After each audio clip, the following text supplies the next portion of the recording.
Hello friends, कैसे हैं आप सब। तो फ्रेंड, जैसा कि आपको पता है, आपने मेरे पहले प्रीवियस वीडियो देखे हैं और उन प्रीवियस वीडियो में मैंने पार्ट नंबर फर्स्ट को कवर किया है जिसका नाम है विलियन। और आज स्टूडेंट्स, आज हम आपके सामने एक काफी अच्छे चैप्टर के साथ आए हैं जिसका नाम है वैद्युत रसायन। अब स्टूडेंट्स, जैसा कि आपको पता है, यहां से काफी अच्छे क्वेश्चन आते हैं एग्जाम में, बोर्ड एग्जाम में। अब एग्जाम में जो क्वेश्चन आते हैं उनको आपको क्या करना है, समझना है, और उनको समझ के क्या है, आपको एक अपनी नोटबुक में लिखना है। क्योंकि जब मैंने क्लास स्टार्ट करी थी, जब मैंने ये आपका सिलेबस 2023 टू 2024 के बैच जब मैंने स्टार्ट किया है, तो मैंने आपसे एक प्रॉमिस किया है, बेटा मैं आपको पूरा सिलेबस कंप्लीट कराऊंगा, ये किया था ना। और जब मैंने प्रॉमिस किया है आपको, मैंने पूरा पार्ट नंबर फर्स्ट का सभी सिलेबस कराया। कोई ऐसा टॉपिक नहीं है जो मैंने अभी गैप किया हो, सभी टॉपिक डिस्कस करें और उन पे न्यूमेरिकल भी कराएं। कराए नहीं कराएं, बहुत ज्यादा बच्चों को पता है कराए हैं। और अगर आपने नहीं देखे तो जाके देख लो। और उसके बाद पार्ट नंबर फर्स्ट कंप्लीट होने के बाद पार्ट नंबर सेकंड स्टार्ट होता है जिसका नाम होता है वैद्युत रसायन। अब वैद्युत रसायन से क्वेश्चन काफी बनते हैं कि वैद्युत रसायन क्या होता है, इलेक्ट्रोड क्या होता है, मानक इलेक्ट्रोड विभव क्या होता है, इलेक्ट्रोड विभव क्या होता है, ठीक है, ऑक्सीकरण क्या होता है, अपचायन क्या होता है। इस तरह के काफी क्वेश्चन बनते हैं, या इलेक्ट्रोड विभव को प्रभावित करने वाले कारक लिखिए दो कोई। तो इस तरह से क्वेश्चन बनता है, तो समझने की कोशिश करेंगे। तो सबसे पहले अगर हम बात करें वैद्युत रसायन की, तो देखो वैद्युत रसायन क्या होता है। तो वैद्युत रसायन अगर हम कहने की कोशिश करें तो वैद्युत रसायन एक फिजिक्स का भी पार्ट होता है, अपने आप में एक ये फिजिक्स का भी पार्ट होता है। देखो, जहां पे करंट का रिलेशन होता है वहां पे एक फिजिक्स भी होती है। यस या नो? हाँ सर, होती है। अब इसमें भी ऐसे होता है। देखो, ये क्या होता है, कोई धातु की छड़ होती है। क्या होती है? ये कोई एक धातु की छड़ होती है, और इसको यहाँ पे कोई एक सॉल्यूशन बनाया जाता है, कोई धातु का सॉल्यूशन बनाया जाता है, और जहां भी इस धातु को उसी धातु के लवण के विलयन में डाला जाता है, तो धातु की छड़ पे धनात्मक तथा ऋणात्मक आवेश उत्पन्न हो जाते हैं। होता नहीं होता? अब यहां पे भी यही बात है, समझ रहे ना आप। अब देखो, सबसे पहले अगर हम वैद्युत रसायन की बात करें तो वैद्युत रसायन एक क्या है, रसायन विज्ञान की शाखा होती है सर। ये सर वैद्युत रसायन जो है वो एक रसायन विज्ञान की शाखा है जिसके अंतर्गत हम विभिन्न रासायनिक अभिक्रियाओं में होने वाले वैद्युत धारा के साथ साथ वैद्युत धारा का मापन किया जाता है। वैद्युत धारा के साथ साथ किसका मापन किया जाता है, बताओ जल्दी से बताओ बेटा, किसका किया जाता है सर? वैद्युत उत्पादन का अध्ययन किया जाता है, तो उसको हम वैद्युत रसायन कहते हैं। इसको लिख सकते हैं, अगर आप लोगों को लिखना है तो आप लिख सकते हैं। जब, हाँ जब नहीं लिखना बेटा, ये वैद्युत रसायन, रसायन विज्ञान की, रसायन विज्ञान की वह शाखा है, वह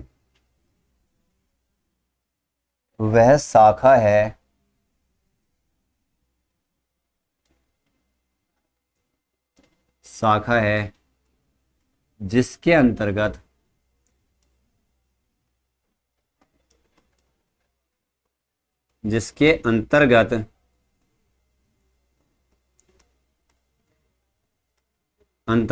विभिन्न रासायनिक अभिक्रियाओं में, विभिन्न रासायनिक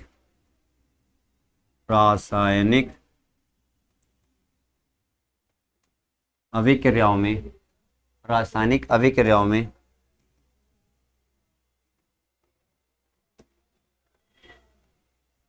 अभिक्रियाओं में विद्युत उत्पादन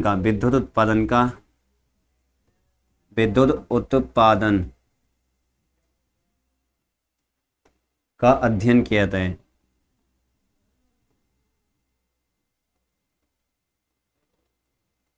अध्ययन किया जाता है, सही है। यही मैंने अभी आपको बताया कि सर जो रसायन विज्ञान की एक वह शाखा है जिसके अंतर्गत विभिन्न रासायनिक अभिक्रियाओं में वैद्युत धारा का उत्पादन किया जाता है, वैद्युत रसायन कहलाते हैं। अब इसका देख, नेक्स्ट जो टॉपिक होता है वो होता है हमारा इलेक्ट्रोड।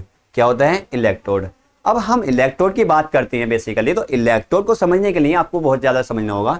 जैसे कि हमारा कोई विलयन है, कोई धातु है, उसका हमने कोई एक विलयन बनाया और यहाँ पे कोई धातु की छड़ उसमें डाल दी, और जब डालने के बाद क्या हुआ, धातु की छड़ पर समान मात्रा में जितना आवेश आपका धनात्मक होगा उतना ही ऋणात्मक होगा, तो समान मात्रा में धनात्मक तथा ऋणात्मक आवेश उत्पन्न हो जाता है। और ये जो आवेश जिस छड़ पे उत्पन्न होता है, ये जो आवेश जिस छड़ पे उत्पन्न होता है उसी को हम क्या कहते हैं?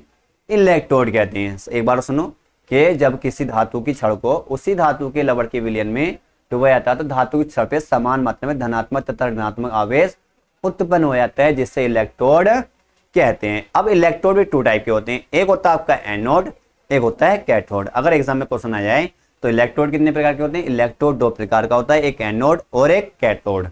सही है।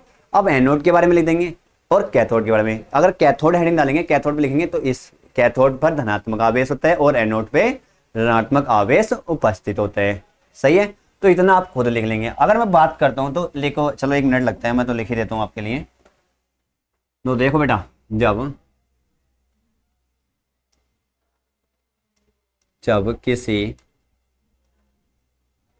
किसी धातु की छड़ को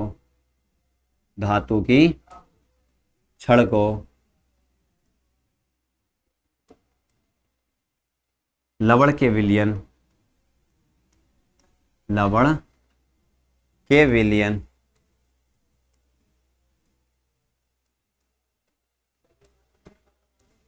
में डाला जाता है तो धातु की छड़ पर धातु की छड़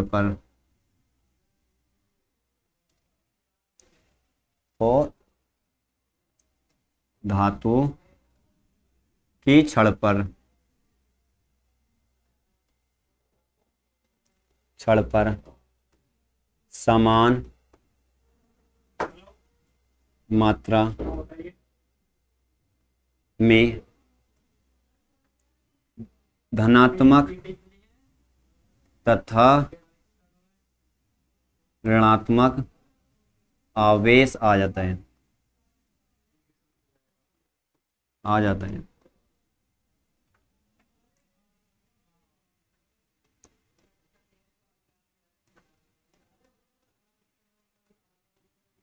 और यह आवेश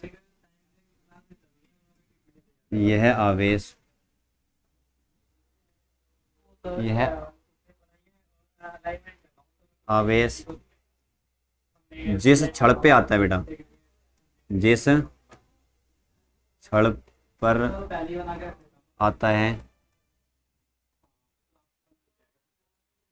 उसे इलेक्ट्रोड कहते हैं। समझ गए बेटा? मैंने ये बोला कि जब किसी धातु की छड़ को उसी धातु के लवण के विलयन में या किसी लवण के विलयन में डाला जाता है तो धातु की छड़ पे समान मात्रा में धनात्मक तथा ऋणात्मक आवेश उत्पन्न हो जाता है। और ये आवेश जिस छड़ पे उत्पन्न होता है उसे को हम क्या कहते हैं? इलेक्ट्रोड कहते हैं। अब इलेक्ट्रोड कितने प्रकार का होता है सर? 2 प्रकार का होता है, एक होता है आपका एनोड और एक होता है कैथोड। सर कैथोड देखो, कैथोड पर धनात्मक आवेश उपस्थित होता है और एनोड पे ऋणात्मक आवेश उपस्थित होता है। ठीक है सर। अगर हम लिखेंगे कैथोड तो ये इस पर धनात्मक आवेश उपस्थित होता है और इस पर ऋणात्मक आवेश उपस्थित होता है। अब सर अब बात करते हैं नए टॉपिक के बारे में बात करते हैं। सर नया टॉपिक क्या है? इलेक्ट्रोड विभव। ठीक है, क्या है टॉपिक बेटा? सर इलेक्ट्रोड विभव। अब इलेक्ट्रोड विभव भी यही है। अगर इलेक्ट्रोड विभव को आपको समझना तो देखो इलेक्ट्रोड विभव भी ये रहेगा। अब यहाँ पे क्या होता है, अगर मैं इलेक्ट्रोड विभव की बात करता हूँ, किसी बात करता हूँ इलेक्ट्रोड विभव की बात करता हूँ, मैंने टॉपिक क्या डिस्कस कर रहा हूँ? मैं इलेक्ट्रोड विभव। देखो मैं इलेक्ट्रोड विभव डिस्कस कर रहा हूँ तो अब इलेक्ट्रोड विभव में भी सेम ऐसे ही है, बाकी कुछ चेंज नहीं करना। अगर मैं इलेक्ट्रोड विभव की बात कर रहा हूँ तो यहाँ पे देखो इलेक्ट्रोड विभव हेडिंग डाल लेना, इलेक्ट्रोड विभव। जैसे ही जब भी आप इलेक्ट्रोड विभव हेडिंग डाल लेंगे तो इसमें भी यही रहेगा कि सब जब किसी धातु की छड़ को, वही सेम है, धातु की छड़ को उसी धातु बनना, उसी धातु के लवण के विलयन, उस धातु की छड़ को उसी धातु के लवण के विलयन में डाला जाता है तो धातु की छड़ पर समान मात्रा में धनात्मक तथा ऋणात्मक आवेश उत्पन्न हो जाता है, आ जाते हैं। और क्या होता है, जो लवण का विलयन होता है उस पर भी समान मात्रा में धनात्मक तथा ऋणात्मक आवेश आ जाता है।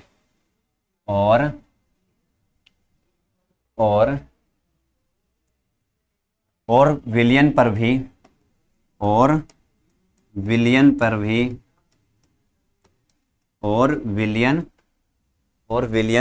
भी समान मात्रा में आवेश आ जाता है, आवेश आ जाता है, आ जाता है, जाता है। अब देखो यहां पे हुआ कि धातु की छड़ थी।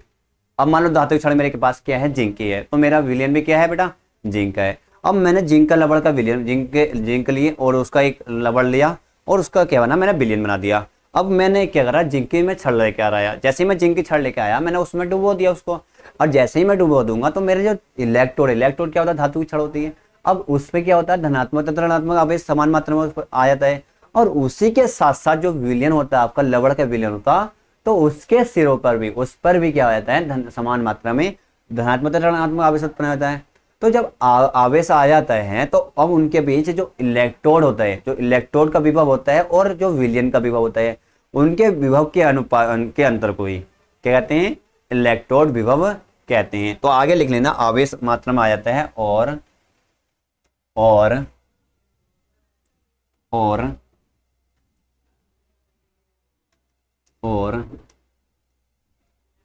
इलेक्ट्रोड और विलियन, और इलेक्ट्रोड तथा विलियन, इलेक्ट्रोड तथा विलियन, विलियन के विभव के अनुपात को, विलियन के विभव के अनुपात को, विभव के अनुपात को, अनुपात को इलेक्ट्रोड विभव कहते हैं, को इलेक्ट्रोड विभव कहते हैं, इलेक्ट्रोड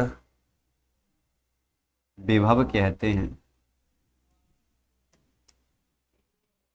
ठीक है बेटा, कि सर जो इलेक्ट्रोड पर विभव उत्पन्न होता है और जो विलियन पर विभव उत्पन्न होता है, उनका जो अंतर होता है उसी को क्या कहते हैं, इलेक्ट्रोड विभव कहते हैं। राइट। अब इलेक्ट्रोड विभव को प्रभावित करने वाले क्या होते हैं, कारक होते हैं। तो समझो, अब हम बात कर लेते हैं इलेक्ट्रोड विभव को प्रभावित करने वाले, इलेक्ट्रोड विभव को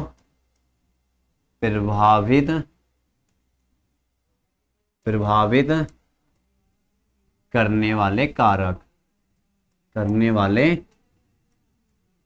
कारक। अब इलेक्ट्रोड विभव को प्रभावित करने वाले कारक कुछ तो होंगे। जैसे बात करते हैं हम, अगर पहले बात करते हैं, पहले टॉपिक की बात करते हैं यहाँ पे, तो यहाँ पे आप ले सकते हैं ताप का प्रभाव, ले सकते हैं ताप का प्रभाव, ताप का प्रभाव। अब देखो ताप के प्रभाव को मैं समझने की कोशिश करूँ तो पहले ही देखो, अब मैंने क्या करा, कोई भी मैंने रबड़ का विलयन लिया, उसको मैंने हीट करना शुरू कर दिया, तो उसके जो हीट करूंगा तो उसके आयन क्या होंगे, इंक्रीज हो जाएंगे। जैसे ही उसके आयन इंक्रीज हो जाएंगे तो क्या हो जाएगा, इलेक्ट्रोड भी इंक्रीज हो जाएगा। कि सर तापमान बढ़ाने पर क्या होता है, इलेक्ट्रोड के आयनन में क्या हो जाता है, जो रबड़ का विलयन है उसके क्या हो जाते हैं, आयनन बढ़ जाते हैं, जिसकी वजह से इलेक्ट्रोड विभव का मान भी बढ़ जाते हैं। तो आप लिख सकते हैं सिंपल, आसानी से लिखते हैं कि भैया क्या लिख सकते हैं हम, तापमान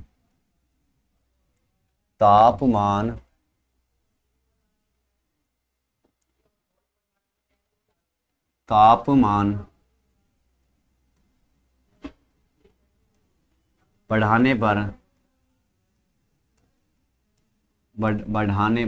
पर इलेक्ट्रोड विभव का मान, इलेक्ट्रोड विभव का मान बढ़ता है। ठीक है बेटा, ये क्यों बढ़ता है, क्योंकि उसके क्या है, आयनन बढ़ जाते हैं, जिसकी वजह से इलेक्ट्रोड विभव क्या हो जाता है बेटा, बढ़ जाता है ना।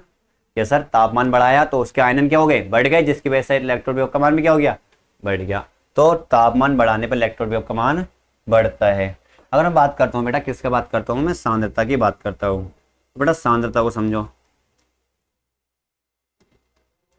अब सांद्रता बढ़ा दूंगा तो क्या होगा, जब सांद्रता बढ़ाने पर इलेक्ट्रोड विभव का मान क्या हो जाता है, कम हो जाता है। क्यों हो जाता है, क्योंकि जो उसके आयनन है वो क्या हो जाते हैं, कम हो जाते हैं, जिसकी वजह से इलेक्ट्रोड विभव का मान भी क्या हो जाता है, कम हो जाता है।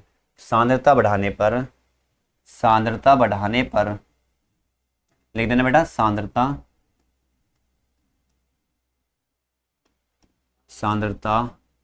बढ़ाने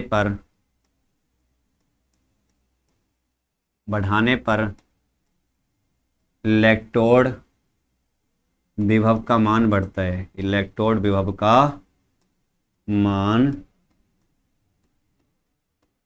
इलेक्ट्रोड विभव का मान सांद्रता बढ़ा रहे हैं तो क्या होगा बेटा, मान कम होता है, सॉरी क्या होता है, कम होता है।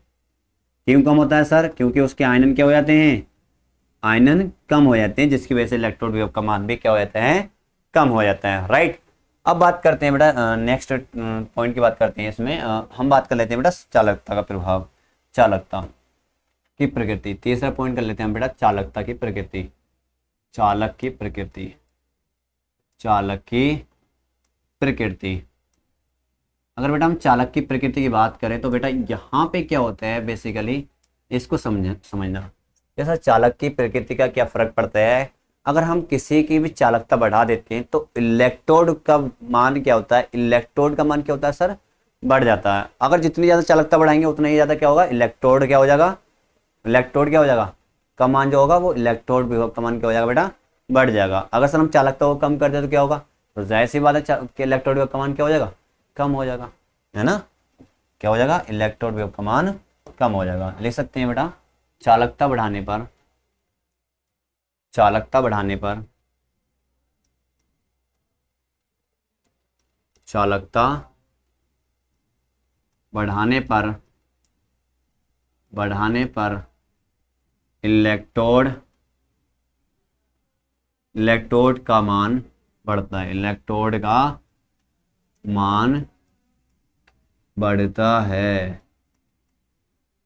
और चालकता कम कर देंगे तो इलेक्ट्रॉन विभव का मान क्या हो जाएगा बेटा, कम हो जाएगा। तो देखो यही बात है जो मैं आपको बता रहा था। तो यहाँ पे ताप का प्रभाव भी हो गया। तो सर अगर हम बात करें ताप का प्रभाव, तो तापमान बढ़ाने पर इलेक्ट्रॉन विभव का मान क्या हो जाता है, बढ़ जाता है। अगर हम बात करें किसकी बात करें बेटा, किसकी बात करें, सांद्रता की बात करें, सांद्रता की बात करें तो सांद्रता बढ़ाने पर इलेक्ट्रॉन विभव का मान क्या हो जाता है, कम हो जाता है। और भैया चालक की प्रकृति बात करें तो चालकता बढ़ाने पर इलेक्ट्रॉन विभव का मान क्या होता है, बढ़ जाता है। तो स्टूडेंट्स देखो अभी क्या है ना कि क्लास का टाइम कंप्लीट हो चुका है और मुझे लगता है आई थिंक 20 मिनट्स हो चुके हैं। आज इसके लिए इतना ही काफ़ी, और किसी काम की वजह से जाना हो रहा है, ठीक है। तो कल इस क्लास लेते हैं, जो भी ये टॉपिक रह गए तो ये सभी टॉपिक कल डिस्कस करते हैं, राइट। और जितना भी अगर आपको समझ में आ रहा है, ठीक है फ्रेंड्स, तो हमारी वीडियो को ठीक है लाइक ज़रूर करना और अपने फ्रेंड्स को भी ज़्यादा से ज़्यादा शेयर करना। देखो अगर आप मुझे सपोर्ट कर रहे हैं तो मैं आपको भी सपोर्ट कर रहा हूँ, ठीक है। कहीं ना कहीं अगर आप मुझे सपोर्ट करेंगे तो मैं भी कहीं ना कहीं आपको बहुत ज़्यादा सपोर्ट करूँगा, और लेकिन मैं तो कर ही रहा हूँ ऑफकोर्स। तो इसलिए आज के लिए इतना ही। थैंक यू सो मच, मिलते हैं आपसे कल नेक्स्ट वीडियो में।